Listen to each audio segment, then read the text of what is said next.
रात का समय था। हवा में ठंडी सी गुनगुनाहट थी और गांव के पार एक पुरानी हवेली के पीछे खड़ा था एक मंदिर, कृष्ण का मंदिर। लोग कहते थे वहां रात के समय कोई नहीं जाता, क्योंकि वहां एक चुड़ैल आती है।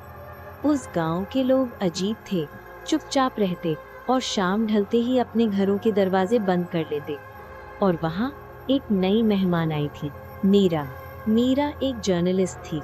उसे पुराने मंदिरों पर रिसर्च करनी थी और उसने सुना था कृष्ण के इस भूल गए मंदिर में कुछ अलग ही राज छुपा है। एक चुड़ैल जिसका नाम था राधाबाई। बेटी, उस मंदिर में मत जाना, वहां कोई देवी नहीं रहती, एक श्रापित आत्मा है। कृष्ण ने खुद उसे रोका था।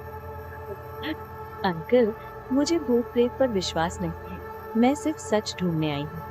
लोग चुप हो गए। उनकी आंखों में एक अजीब सा डर था और मीरा अपने कैमरा के साथ मंदिर की तरफ निकल गई। मंदिर का दरवाजा जोर से कड़क कर खुला। अंदर सब कुछ टूटा फूटा था।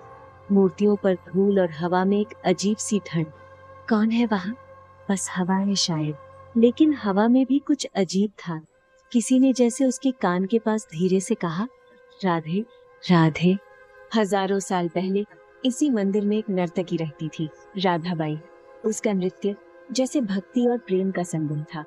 रोज शाम को वो कृष्ण के सामने नृत्य करती थी। लेकिन एक दिन एक जमींदार उसके प्रेम में पागल हो गया। राधा ने उसे मना कर दिया और उसने उसी मंदिर में उसका खून कर दिया। कृष्णा, तुमने कहा था मैं तुम्हारी हूँ, अब मुझे मुक्त करो। उस रात आसमान बिजली से जगमगा उठा। जमींदार जीवित जल गया और राधाबाई की आत्मा उसी मंदिर में बंद हो गई।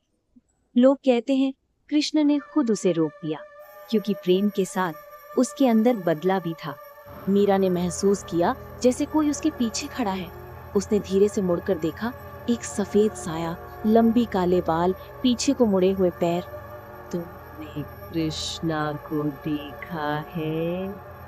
मुझे बता, वो कहाँ है? मैं नहीं जानती। तभी कृष्ण की मूर्ति चमकने लगी। बांसुरी हवा में गूंज उठी। कृष्ण के चरणों से एक निर्मल रोशनी निकली और वो रोशनी सीधा राधाबाई तक पहुंची। सुबह जब मीरा की आंख खुली, मंदिर के बाहर सूरज की पहली किरण चमक रही थी। सब कुछ शांत था। सिर्फ हवा में एक मीठी बांसुरी बज रही थी। उसके कैमरा में एक तस्वीर थी, राधाबाई की, मुस्कुराती हुई कृष्ण के चरणों के पास। शायद वो चुड़ैल थी, या शायद एक अधूरा प्रेम जो कृष्ण ने खुद पूरा किया।